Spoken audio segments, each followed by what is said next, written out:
سے ظفر دل وہیں چھوڑ کر چلا آیا. لوٹ آیا ہوں کربلا سے ظفر دل وہیں چھوڑ کر چلا آیا. صلوات بھیجیے محمد آل محمد پر. آئیے چند منٹ ایک مطلب بیان کرنا ہے آپ کے سامنے. سورہ قریش لإلاف قریش إیلافہم رحلۃ الشتاء والصیف. قریش کے سکون کے لیے، اطمینان کے لیے، تالیف قلب کے لیے. اللفظ سے نکلا ہے نا، اسی سے الفت، یہ سارے مادے اسی سے ہیں. تالیف قلب بھی اسی سے آتا ہے. ان کی تالیف قلب کے لیے، ان کے اطمینان کے لیے، ان کے سکون کے لیے، بے خوف ہونے کے لیے، پھر تکرار. ایلاف پھر دوبارہ لإلاف قریش، قریش کے سکون کے لیے، ایلاف ان کے سکون کے لیے دوبارہ. رحلۃ الشتاء والصیف، ہم نے دو سفر قرار دیے، ایک جاڑے کا ایک گرمی کا، یعنی ایک سردی کا ایک گرمی کا. یہ دو سفر قرار دیے. فَلْيَعْبُدُوا رَبَّ هَذَا الْبَيْتِ الَّذِي أَطْعَمَهُم مِّن جُوعٍ وَآمَنَهُم مِّن خَوْفٍ. پس اب ان قریش کو کیا چاہیے کہ عبادت کریں اس گھر کے رب کی. فَلْيَعْبُدُوا رَبَّ هَذَا الْبَيْتِ الَّذِي، کون سا رب؟ الَّذِي أَطْعَمَهُم مِّن جُوعٍ وَآمَنَهُم مِّن خَوْفٍ، جس نے ان کی بھوک بھی مٹائی، ان کو خوف سے بھی پناہ دی. اب دیکھیے گا نتیجہ آخر میں آئے گا. اور بالکل جو آج کی مناسبت ہے میں اس مناسبت سے بات کر رہا ہوں. آپ یہ نہ سمجھے کہ یہ کیا شروع ہو گئے مولانا. نہیں، ابھی دیکھیے میں بتانا کیا چاہ رہا ہوں آپ کو. اب تاریخ پڑھیے، جتنی سیرت کی کتابیں ہیں اس میں اجداد پیغمبر کا ذکر ہے تفصیل سے، ہے نا. آپ مدرسے میں ہیں، ابن اسحاق، ابن حشام نکال لیجئے گا. اور بھی کتابیں ہماری بھی ہیں. تو کہیں تھوڑا سا لکھا ہے جناب ہاشم کے بارے میں، کہیں تفصیل سے لکھا ہے. ٹھیک ہے. بعض مفسرین جانتے تھے، یہ سب جانتے ہیں، کچھ نے لکھ بھی دیا، لیکن پھر بھی ڈنڈی مارنے کے لیے انہوں نے کیا کیا؟ انہوں نے کہا کہ حضور کے زمانے میں ایسا ہوا تھا تو حضور نے دو سفر قرار دیے. حضور کے زمانے میں کبھی قحط پڑا ہی نہیں تھا، اور پھر حضور کے وجود کے دوران آپ ہوں اور قحط پڑ سکتا؟ وہ خدا کے بندو، کیوں ڈنڈی مارتے ہو؟ کیوں ایسی باتیں لکھ دیتے ہو خامہ خامہ؟ کب ہے یہ دو سفر؟ حضور نے کبھی دو سفر قرار نہیں دیے. کون سے ہیں دو سفر؟ کب بھوک مٹائی اللہ کے رسول نے ان کی؟ کون سے واقعہ ہے یہ؟ کیا واقعات؟ بس یہ پیش کرنا چاہتے ہیں. جب نتیجہ دیں گے تو پھر آپ کو سمجھ میں آئے گا کہ کیوں بیان کر رہا ہوں. قریش یہاں تو سبزہ نہیں ہوتا، آج بھی نہیں ہوتا. بھیجو پہاڑ سنگلاخ پہاڑ ہیں. یہ سارا سال اجناس جو ان کیا ہوتے تھے، اونٹ کی کھال، بھیڑ کی کھال، یہ سب جمع کر لیا کرتے تھے. اور سرکہ ورکہ اور جو دو نمبر کام چیزیں ہوتی تھی جمع کر لی. شراب بنا لی، یہ بنا لیا، وہ بنا لیا، اور یہ سب لے کے جاتے تھے. دو سفر کرتے تھے. کہاں جاتے تھے؟ یا شام یا یمن. اس وقت یہ دو عالمی منڈیاں تھیں. عالمی اور بھی ہوں گی لیکن اس علاقے میں عالمی. کیا مطلب؟ ایک بار شام میں پوری دنیا سے مال آتا تھا، پوری دنیا سے، یورپ تک سے، افریقہ سب مال آتا تھا. اور ایک بار یمن شام سے بھی بڑی منڈی تھا. تو یہاں جاتے تھے اپنا سامان لے کے، اور پھر وہاں سے غذا لے کر آتے تھے. اناج مطلب گندم، چاول، جو چاہیے کھانے پینے کی اشیاء، کیونکہ یہاں ہوتا نہیں تھا، وہ لے کر آتے تھے. اب جب یہ جاتے تھے تو راستے میں واپسی میں ڈاکو لوٹ لیتے تھے ان کو. یمن سے واپسی میں بھی ڈاکو لوٹ کے چلے جاتے تھے، اور شام سے واپسی میں ڈاکو لوٹے. یہ بیچارے لوٹے پیٹے چلے آتے تھے، روتے پیٹتے کہ کرے کیا. اور کبھی اگر ڈاکو نہیں ملتے تھے تو سرکاری ڈاکو لوٹ لیتے تھے. ہاں، وہ سپاہی کھڑے ہوتے تھے نا یمن کے، وہ چنگیوں پہ وہ کہتے تھے آ رہے ہیں بھائی. وہ جانتے تھے کمزور ہیں، لڑ تو سکتے نہیں. ہاں، آپس میں بڑے زبردست لڑتے تھے. آپس کی نہیں لڑائیاں آپ دیکھ لو، شیر ایک دوسرے پر نا. سوشل میڈیا پہ جا کے دیکھیے آپ. ارے وہاں سوشل میڈیا کب تھا اس زمانے میں؟ صلوات بھیجیے محمد آل محمد پر. تو سمجھ میں آ گئی بات کہ آپس میں بڑے شیر، آپس کی خانہ جنگیں، 100 سال لڑ رہے ہیں، 50 سال لڑ رہے ہیں، ایک دوسرے کو معاف کرنے کو تیار نہیں. لیکن دشمن کے مقابلے میں گیدڑ. ہاں ایسے ہی تھے. باہر والوں سے تھوڑی لڑ سکتے تھے.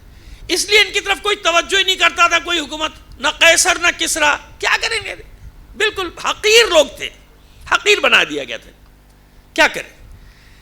سرداروں کی گاڑی چل رہی تھی، سرداروں کو گارڈ وارڈ مل جاتے تھے، وہ ٹھیک تھا اپنا. غریب آدمی مر گیا تھا، اور سرداروں نے ان کا ساتھ بھی نہیں دیا، کیونکہ وہ لٹ پٹ کے آتے تھے تو ان کی تو لاٹری کھل جاتی تھی. اب تو مہنگا بیچیں گے. خریدنے تو ہمارے پاس آئے گا، مہنگا بیچیں گے۔ ہاشم کے پاس جمع ہوئے۔ کہاں جمع ہوئے؟ یہ سارے قریش ہاشم کے پاس۔ حالانکہ خانہ کعبہ میں سب کے بت رکھے ہیں، لیکن جب مشکل پڑتی تھی تو پھر کہتے تھے اے وارث ابراہیم ہاشم، اے وارث اسماعیل ہاشم، اے وارث کعبہ ہاشم۔ جمع ہو گئے۔ دیکھ رہے ہو اپنی قوم کی حالت۔ ہاشم کیا ہو گیا؟ قصی کے بیٹے ہو تم، قریش کے بیٹے ہو۔ قریش لقب تھا نا جناب قصی کا، فہر کا، 3 افراد کا لقب گزرا ہے تاریخ میں، قصی کا، فہر کا، غالب کا۔ تم قریش کے بیٹے ہو، یعنی اس جب جوش دلانا ہوتا تھا نا تو آباء و اجداد کے کارناموں کو یاد دلایا جاتا تھا، تو انسان میں جوش پیدا ہوتا تھا کہ ہاں میں فلاں کا بیٹا، میں فلاں کا بیٹا۔ دوسروں کی مشکل یہی تھی کہ وہ اپنے باپ دادا کے کارنامے لائیں تو کہاں سے لائیں۔ دشمنی کی ایک وجہ یہ بھی تھی، ایک وجہ یہ بھی تھی کہ یہ تو اپنے باپ دادا کا خوب ذکر کرتے ہیں، ہم کیا کریں؟ ہم کیا بیان کریں کہ وہ کیا کیا کرتے تھے زمانے جاہلیت میں؟ لہذا کیا کرو بھائی، ان کو نہیں کرنے دو۔ آج تک وہی سلسلہ جاری ہے نا؟ اپنوں کا ذکر کر نہیں سکتے، ہمارا سن نہیں سکتے، ہمارے باپ دادا کا سن نہیں سکتے، اپنے باپ دادا کا کر نہیں سکتے۔ صدیوں سے یہی کیس چلا آ رہا ہے آج تک۔ صلوات بھیجیے محمد آل محمد پر۔ ایسے ہی ہے نا، ایسے ہی ہے نا۔ خلاصہ ایک جملے میں کر دیا میں نے صدیوں کی تاریخ کا کہ ہمارے باپ دادا کا سن نہیں سکتے، اپنے باپ دادا کا کر نہیں سکتے۔ یہ پریشانی ہے جب سے آتا، اس وقت بھی یہی مسئلہ تھا۔ تو ہاشم کا تو ایک سلسلہ ہے نا، وسیع ہے، جانشین ہے۔ سب جانتے ہیں کہ کعبے پر، کعبے کی چابی کسی کے بھی ہاتھ میں ہو، وہ تو ڈاکوؤں کے ہاتھ میں بھی رہی ہے، نہیں رہی ہے؟ اب بھی تو ڈاکوؤں کے پاس ہی ہے، اور کس کے پاس ہے؟ تو کعبے کی چابی ہونا اعزاز تھوڑی ہے، یہ تو دنیا جانتی ہے کہ اصل وارث ہوتے کون ہیں۔ اصل وارثوں کو چابی کی ضرورت نہیں ہوتی، جب اصل وارث آتا ہے تو دروازہ خود بن جاتا ہے۔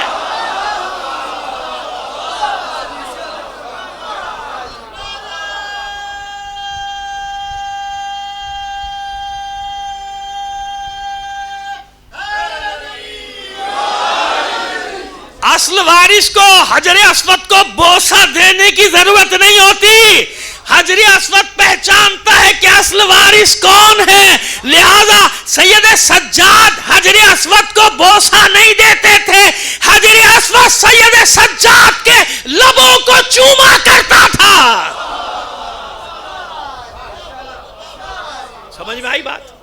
بس اب ہاشم کے پاس آ گیا۔ ہاشم نے کہا اچھا میں کرتا ہوں، کچھ کرتا ہوں تم لوگوں کے لیے۔ بنی بنی عبد مناف کو ساتھ لیا، بنی قصی کو ساتھ لیا، اپنے خاندان والوں کو ساتھ لیا۔ ظاہر اسے قافلہ جاتا تھا نا پورا، اور چلے یہاں سے سفر کیا، پیغام بھجوا دیا شام میں۔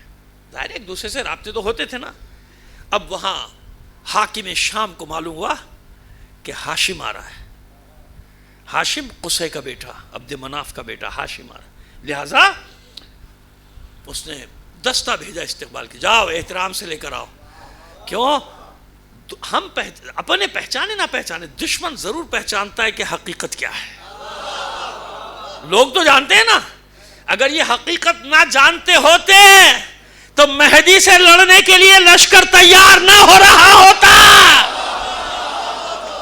ایسا یقین ہے ان کا، ایسا یقین ہے ان کا کہ آئے گا، ضرور آئے گا، لہذا ہم لڑیں گے، ہم لشکر تیار کریں۔ تو اطمینان رکھو، جس کو نہیں معلوم تھا اس کو بھی معلوم ہو گیا کہ مہدی کا مقابلہ ہوگا کن لوگوں سے۔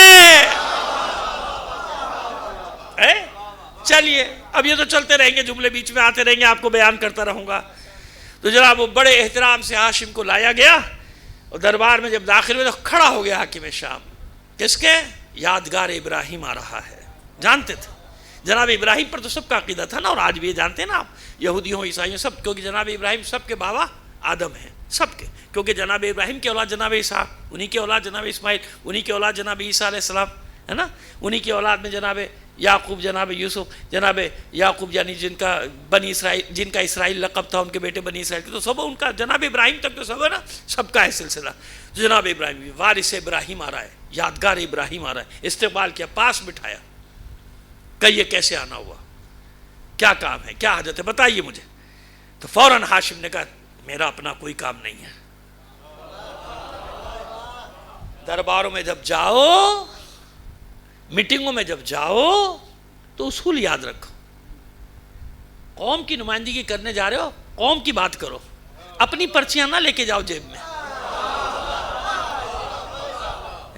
اس کا ٹرانسفر کر دو، اس کی یہ کر دو، اس کو تو وہ پھر تم کیا قوم کی بات کرو گے؟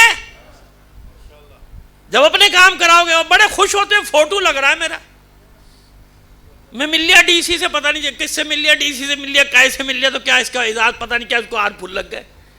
یہ نہیں معلوم کہ اس نے کام اتار دیا تیرے چکر میں پوری قوم کا. انہی سے کام لیتا، ایجنٹوں سے کام لیتے ہیں نا. سیدھی سیدھی باتیں بتا رہا ہوں، یہ آگے بچوں کو جانا ہے میدان عمل میں، پتہ نہیں کیا کیا کرنا ہوگا.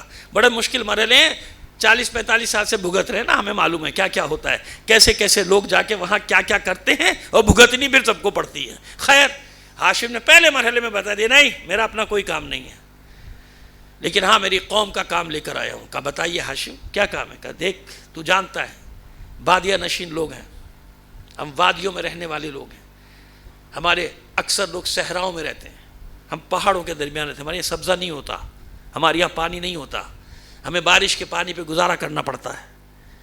وہ سارا سال انتظار کرتے کہ وہاں سے جو چیزیں ہیں وہ لے کر آئیں گے اور یہاں سے اناج اور غذا لے کر جائیں گے. واپسی میں یا تو ڈاکو لوٹ لیتے ہیں یا تیرے سپاہی سارا سامان چھین لیتے ہیں چنگی کے نام پہ ناکے لگا کے. اس نے کہا اچھا لکھو، ہاشم کے احترام میں لکھو. سند لکھ رہا ہے، حکم نامہ لکھا جا رہا ہے، آرڈر لکھو ہاشم کے احترام میں. لفظ لکھا ہاشم کے احترام میں لکھو، یعنی ہاشم کی وجہ سے یہ اعلان کر رہا ہوں. اس کے احترام میں لکھو کہ آج کے بعد حجاز سے آنے والے ہر قافلے کی حفاظت کی ذمہ داری ہماری ہے، آنے سے لے کر جانے تک. اور جس علاقے میں ان کے قافلے کو لوٹا گیا، ان سپاہیوں کی اس ٹائم وہ معطل نہیں ہوتے تھے، گردنیں اڑا دی جاتی تھیں. وہ زمانہ تھا کہ سب ختم. لہذا جیسے یہ آرڈر گیا، ساری فورسز چوکنی ہو گئی کہ لوٹا کر کسی اور نے بھی تو گردن ہماری ماری جائے گی. اسے کہتے ہیں رٹ. کیا کہتے ہیں؟ حکومتی رٹ. حکومتی رٹ. اور جہاں رٹ نہ ہو، میں اس ملک کی کیا مثال دوں آپ کے سامنے، ڈھونڈ لیجئے گا نقشے پہ کہیں مل جائے گا. صلوات بھیجیے محمد آل محمد پہ.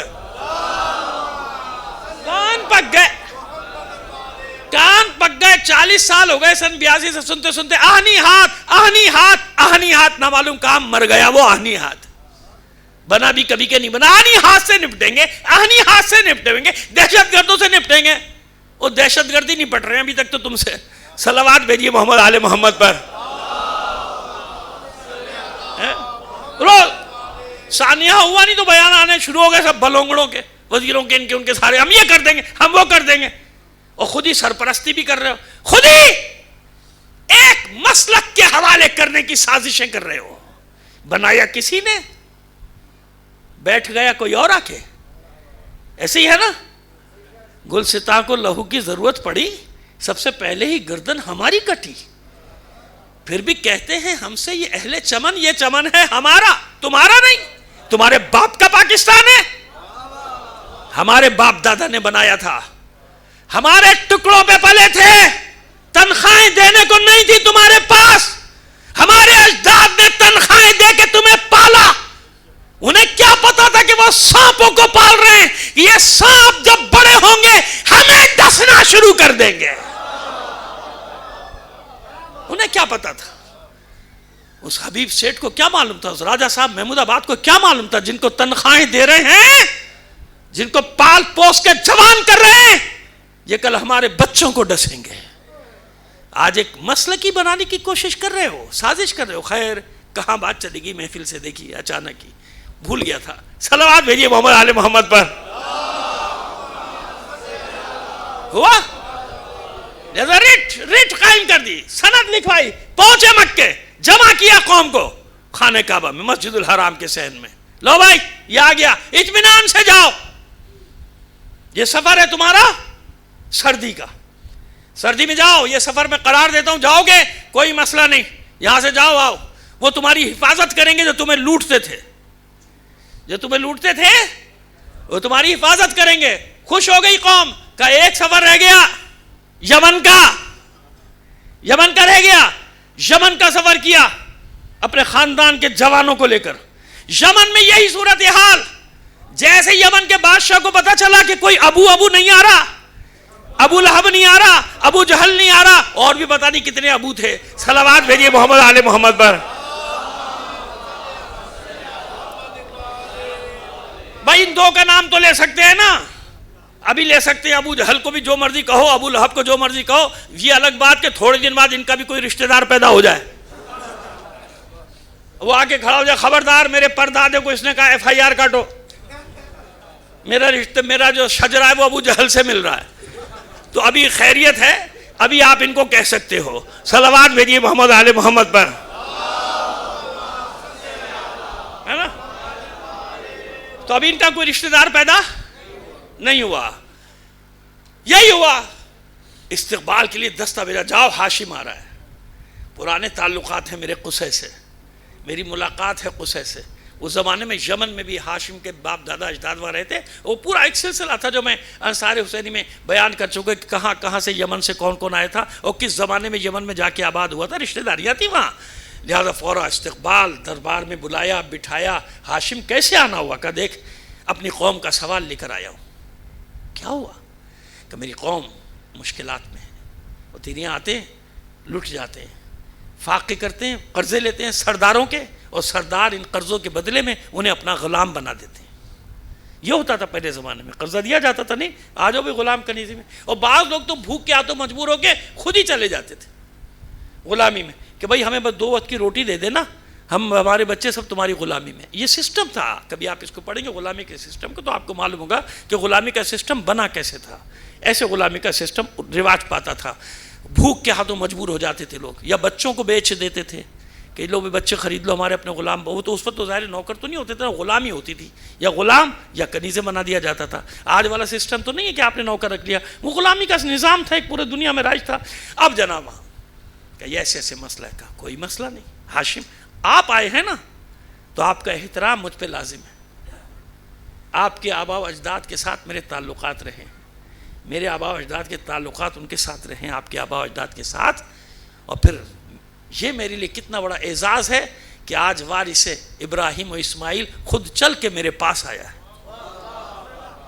لکھو ہاشم کے احترام میں، آج کے بعد وہی مضمون، کوئی حجاز سے آنے والا قافلہ لٹا تو خیر نہیں ہے، جس علاقے میں لٹ گیا اس کی خیر نہیں، لہذا آنے سے لے کے جانے تک ہم ذمہ دار۔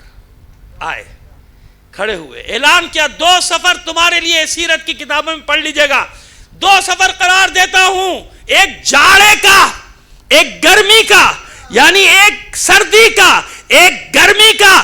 اب یا تو ہاشم جانتے ہیں کہ اللہ کی مرضی کیا ہے، یا اللہ کو ہاشم کا یہ فعل اتنا پسند آیا کہ اس کو اپنی طرف پلٹا کر کہا رحلت الشتاء والصیف، 2 سفر قرار دو۔ یہ سنت الہی ہے، اس کو مبالغہ نہ سمجھ لینا، سنت الہی ہے، قرآن میں جگہ جگہ درج ہے، جو فعل اللہ کی مرضی کا ہو اللہ اسے اپنی طرف پلٹاتا ہے نا؟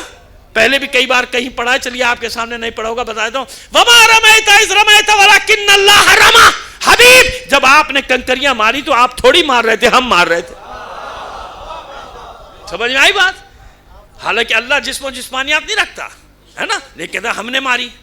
ید اللہ فوق ایدیہم، وہ بیعت شجرہ میں جو ہاتھ پہ ہاتھ رکھ کے بیعت ہو رہی تھی، فرماتا ہے پروردگار ان سب سے اوپر جو ہاتھ ہے وہ اللہ کا ہاتھ ہے، تو جاؤ دیکھو نا بیعت شجرہ میں کہ سب سے اوپر ہاتھ ہے کس کا۔ جب نہیں سمجھ میں آئے تو ہم تمہیں بتا دیں گے کہ ید اللہ ہے کون۔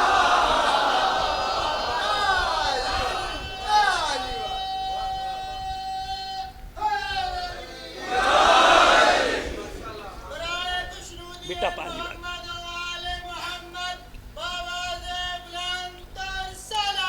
اللہم صلی علی محمد. آئیے جلدی جلدی لے کر چلو آپ کو.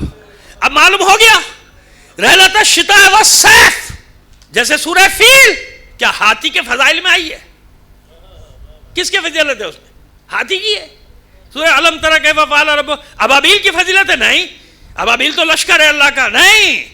سورہ فیل پکار پکار کے چیخ چیخ کے اعلان کر رہی ہے عبد المطلب کی فضیلت کا. ابابیلوں کا لشکر نہ آتا اگر ہاشم کا بیٹا عبد المطلب وہاں کھڑا نہ ہوتا. ورنہ کعبے پر حملہ اس سے پہلے بھی ہوتا رہا, کعبے پر حملہ اس کے بعد بھی ہوا. کبھی حجاج نے ڈھایا, کبھی حسین بن نمیر نے ڈھایا, کبھی عمالقہ حجر اسود اٹھا کے لے گئے. 17 سال تک حجر اسود ہی نہیں تھا تو کب کب حملے نہیں ہوئے؟ ابابیلوں کا لشکر کیوں نہیں آیا؟ کیوں؟ اگر ہر موقع پر آتا تو دو ظالم ٹکرا رہے تھے. ایک ظالم کہتا دیکھا میری مدد کے لیے اللہ نے ابابیل بھیج دیے, اس لیے ایک ہی بار لشکر آیا. کب آیا؟ جب حق کا نمائندہ ہاشم کا بیٹا اکیلا تنے تنہا سینہ تان کے کھڑا تھا کہ جب تک میں زندہ ہوں تم کعبے تک پہنچ نہیں سکتے.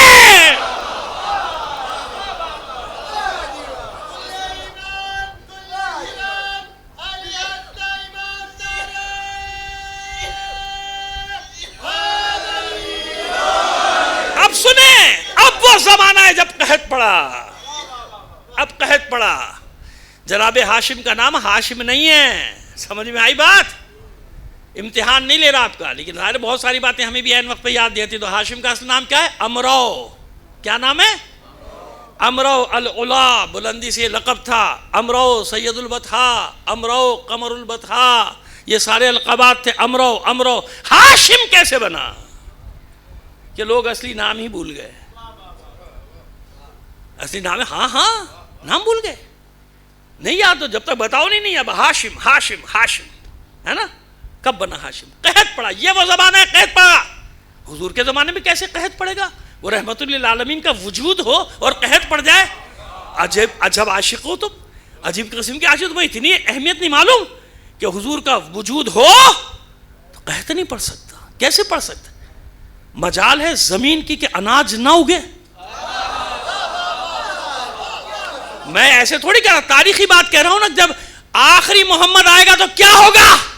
سب جگہ ایک ہی روایت ہے کہ زمین اپنے خزانے اگل دے گی, اناج اتنا ہوگا کہ اٹھانے والا کوئی نہیں ہوگا.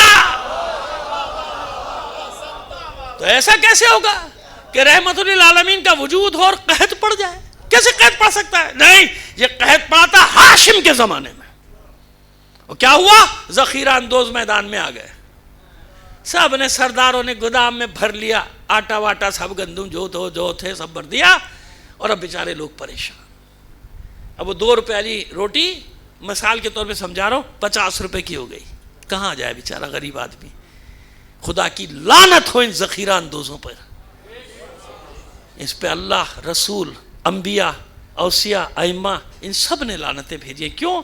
ان ذخیرہ اندوزوں کی وجہ سے جو غذا کے ذخیرے کرتے ہیں, اجناس کے ذخیرے کرتے ہیں, ان کی وجہ سے غربت اگتی ہے, ان کی وجہ سے جرائم پیدا ہوتے ہیں, ان کی وجہ سے معاشرہ تباہ ہو جاتا ہے. جب کھانے کو نہیں ہوگا کیا کرے گا؟ بزدل ہوگا, غلط راہوں پہ چلا جائے گا. دلیر ہوگا, قتل و غارت گری اور ڈاکے مارے گا. اور کیا کرے گا جب کھانے نہیں ہے نا ایسا. اس لیے ذخیرہ اندوزوں پر اتنی لعنت کی گئی ہے. تو ذخیرہ اندوزوں سرداروں نے کیا کیا؟ گودام بھر دیا, مر گئے. کہاں جائے؟ کہ ایک ہی در بچا ہے ہاشم کا. اب آپ کہیں گے آج کی محفل سے اس کا کیا تعلق؟ اور آپ کو لا رہا ہوں جلدی جلدی قریب لا رہا ہوں قریب آپ کو. ہاشم یاد وہی ہے. اب اس وقت لقب یاد آ جاتے تھے جب بتوں کو ماتھا ٹیکتے تھے, جب ہاشم نہیں یاد آتا تھا. کبھی یہ بھی دیکھ لیں گے کبھی ہاشم نے بھی ماتھا ٹیکا ہے کہ نہیں ٹیکا؟ نہیں, اس وقت نہیں. وہ صحیح ہے جب مجبور پھنس گئے تو اب آؤ, اب پتہ ہے کون میدان میں کھڑا ہوگا نا, اسی کے پاس چلو, باقی تو سب بھاگ لیں گے. لہذا وہ ہاشم مر رہے ہیں, غلامی میں جا رہے ہیں ہمارے بچے, کچھ کرو, بچاؤ. کیسے؟ اچھا میں کرتا ہوں کچھ. 70 اونٹوں کا ذکر ہے, لیکن 70 نہیں, 150-200 اونٹ لے کر شام کا سفر کیا ہے. کم سے کم 70 کا ذکر ہے. ہاشم نے لے کے اپنے جوانوں کو بنی عبد مناف کو ساتھ لے کے بنی قصی کو ساتھ لے کے سفر کیا. شام میں روٹیاں ٹنوں کے حساب سے پکوائیں اور پکوانے کے بعد انہیں خشک کیا. ایک خاص انداز ہوتا تھا خشک کر کے لانے کا تاکہ اس سے کئی مہینے تک روٹیاں خراب نہیں ہوتی تھی. وہ آج بھی آپ کر سکتے ہیں, اس زمانے میں بھی ایسے ہوتا تھا کیونکہ انہیں رکھنا پڑتا تھا نا اناج, تو اس طرح سے وہ جناب انہیں نے روٹیوں کو خشک کروایا اور لاد ٹنوں کے حساب سے. جب مکے کی وادی میں داخل ہوا قافلہ ہاشم کا, سرداروں کے دل بیٹھ گئے, لے بھائی اب تو اسی کا ہوٹل چلے گا, ہمارے تو بند. سب سے زیادہ یہی کمائے گا کیونکہ سب سے زیادہ اس کے پاس مال ہے. وہ تو اپنے حساب سے سوچ رہے ہیں نا کہ ہاشم لایا ہے, خرید کے اب مہنگا مہنگا بیچے گا جیسے ہم کر رہے ہیں. جناب ہاشم نے اتروایا اور جلدی جلدی سارے بنی عبد مناف کو لگا دیا کہ وہ مکہ کتنا ہی بڑا رہا ہوگا, بہرحال جتنا بھی تھا, جو چوک ہوتے تھے نا محلوں کے, حوض بناؤ. راتوں رات حوض کھدوا دیے خاص انداز میں تاکہ جن میں غذا ڈالی جا سکے. صبح حکم دیا شوربہ بناؤ. جن اونٹوں پر اناج لایا تھا ان میں سے ہر روز 2-4 کو نہر کر رہا ہے. نہر آپ جانتے ہیں اونٹ کو نہر کیا جاتا ہے, باقی جانوروں کو ذبح کیا جاتا ہے, نہر کرا رہا.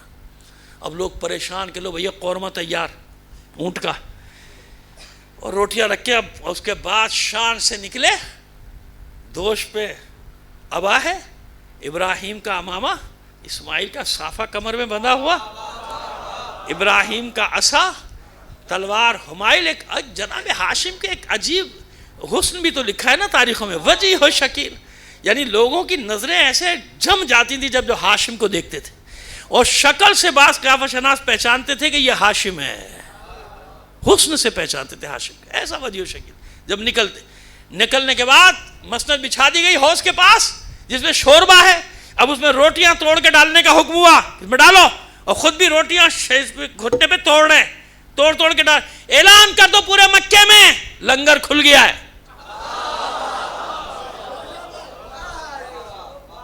بھائی مجھے یہی پتا ہے تاریخ کا پہلا لنگر ہے, میں دعویٰ نہیں کر رہا, لیکن میری نظر میں یہ پہلا لنگر ہے. اس کے بعد بھی بہت جناب ابو طالب نے بھی بڑے لنگر کھلائے لوگوں کو, لیکن پہلا جو میری نظر میں تاریخ میں اس سے پہلے مجھے نہیں ملا, وہ ہے کس کا لنگر؟ ہاشم نے کہا کھانا فری ہے, بلاؤ سب کو, جتنا کھانا ہے کھاؤ, گھر لے کے جانا ہے گھر بھی لے کے جاؤ. دوڑ پڑا مکہ کے فری کھانا اس معاشرے میں ان جاہلوں کے درمیان ٹوٹ پڑے. دوسرے دن تک اعلان ہو گیا تمام بستیوں میں, طائف تک کہ جب تک قحط چل رہا ہے لنگر کھلا ہے ہاشم کا, آؤ روز آؤ کھاؤ لے جاؤ. ہر بستی سے لوگ آتے تھے, ہاشم کا نام نہیں جانتے تھے.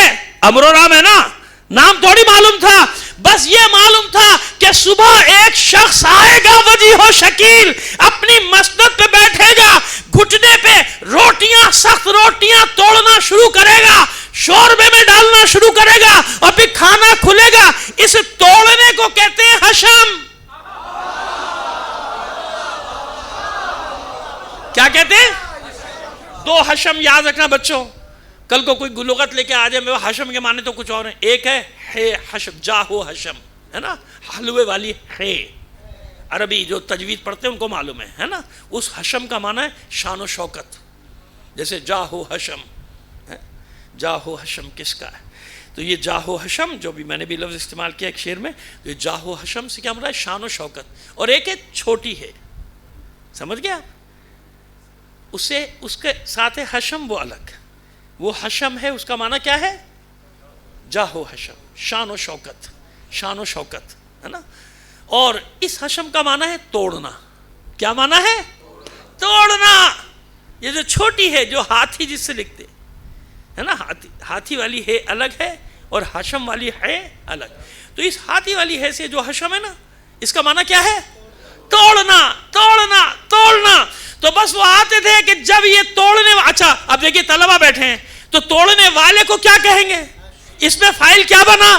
ہاشم. تو سب جانتے تھے دوسری بستیوں سے آنے والے کہ جب ہاشم آئے گا جب کھانا کھلے گا. یہ بند ہو گیا, اچھا کھل گیا. اچھا تو یاد رکھے, یہ لقب ایک دن میں نہیں بنتا, 2 دن میں نہیں بنتا، اتنا کھلایا، اتنے مہینے کھلایا کہ لوگ اصلی نام بھول گئے، لقب یاد رہ گیا۔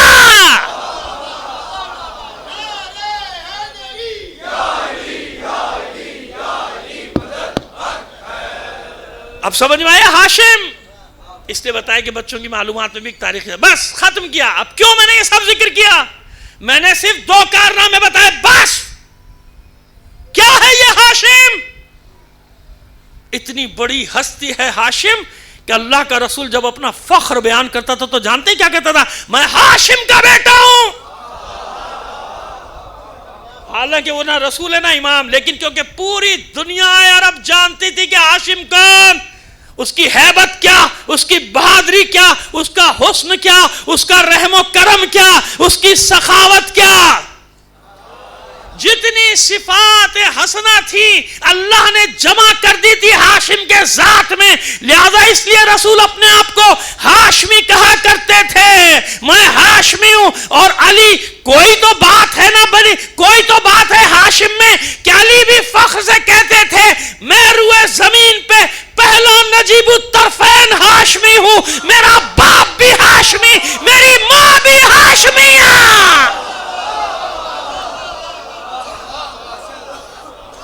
بتانا چاہ رہا ہوں، علی مولا، علی علی، سمجھ آئی؟ سمجھ میں آئی بات؟ کیا ہے ہاشم؟ کہ مولا فرماتے ہیں میں پہلا نجیب الطرفین ہاشمی ہوں، میرا باپ بھی ہاشمی، ابو طالب ابن عبد المطلب ابن ہاشم، میری ماں بھی ہاشمیہ، فاطمہ بنت اسد ابن ہاشم۔ تو کچھ تو ہے ہاشم میں، اور اگر اب بھی سمجھ میں نہیں آیا تو سنو ہاشم کون۔ جب صفین میں پہلی بار اپنے 15-16 سال کے جوان کو علی نے میدان میں بھیجا تو دونوں لشکروں کو خطاب کر کے کہا تھا ھذا قمر بنی ہاشم۔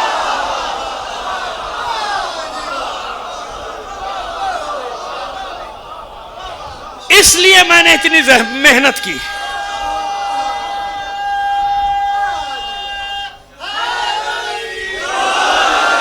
سمجھ میں آیا؟ قیامت تک کے لیے علی نے بتایا کہ میرا جد ہاشم کون ہے۔ میں اپنے چاند کو اپنا چاند نہیں کہتا، یہ ہم ہاشمیوں کا چاند ہے۔ یہ ہے لقب عباس کا، جس پر عباس کو بھی ناز تھا، اور قیامت تک یہ لقب اتنا مشہور، اتنا مشہور، ھذا قمر بنی ہاشم، یہ ہاشمیوں کا چاند ہے۔ اس لیے علی نے اپنے بیٹے عباس کو یہ لقب دیا تھا۔ کیوں؟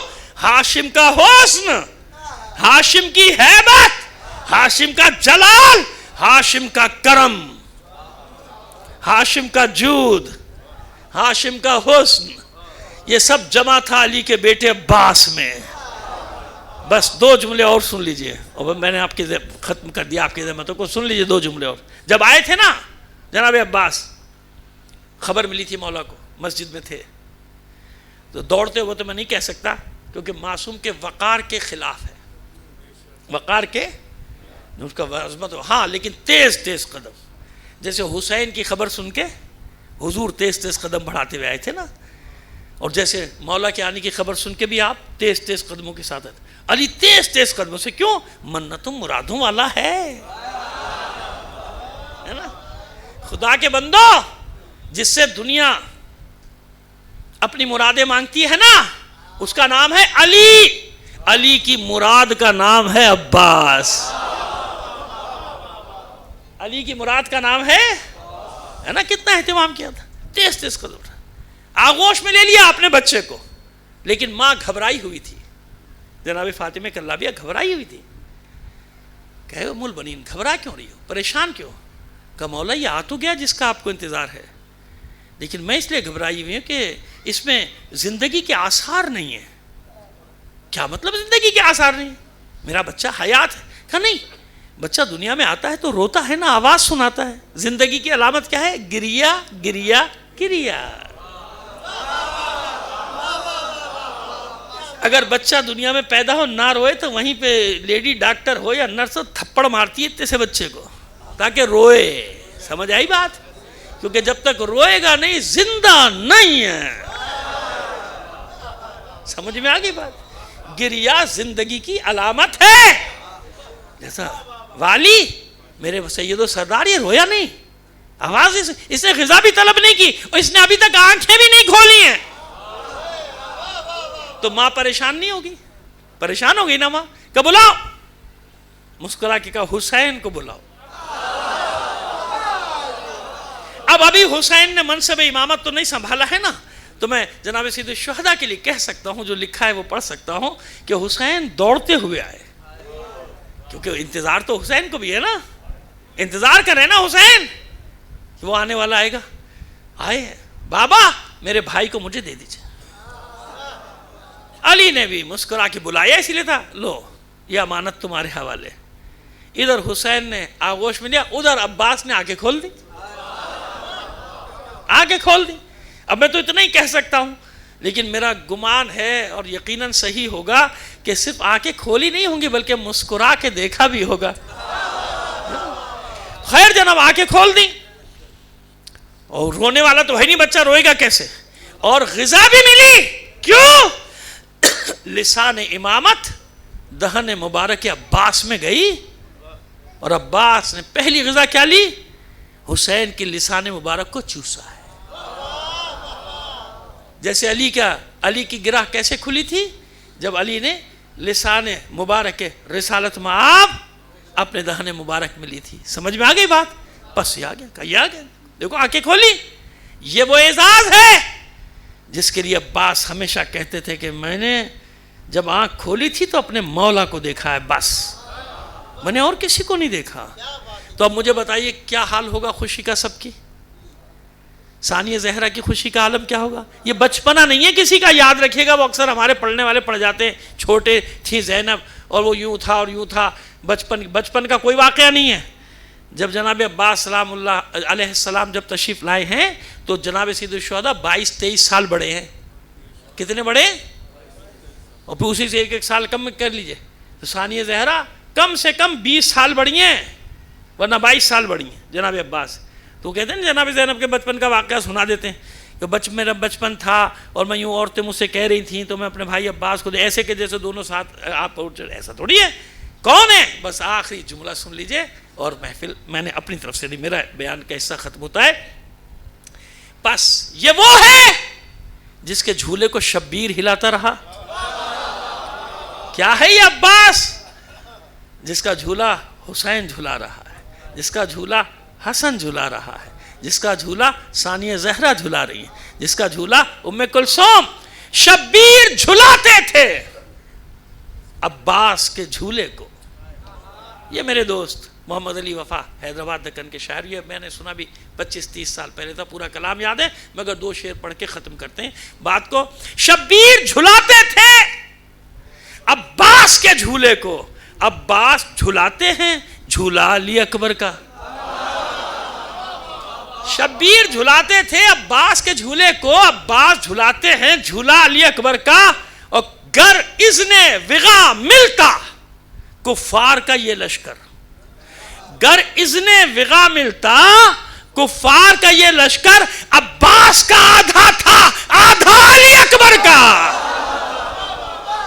اللہم صلی علی محمد وآل محمد, اللہم صلی علی محمد وآل محمد, اللہم صلی علی محمد وآل محمد, بار الہ بحق محمد وآل محمد. ہمارے اس قلیل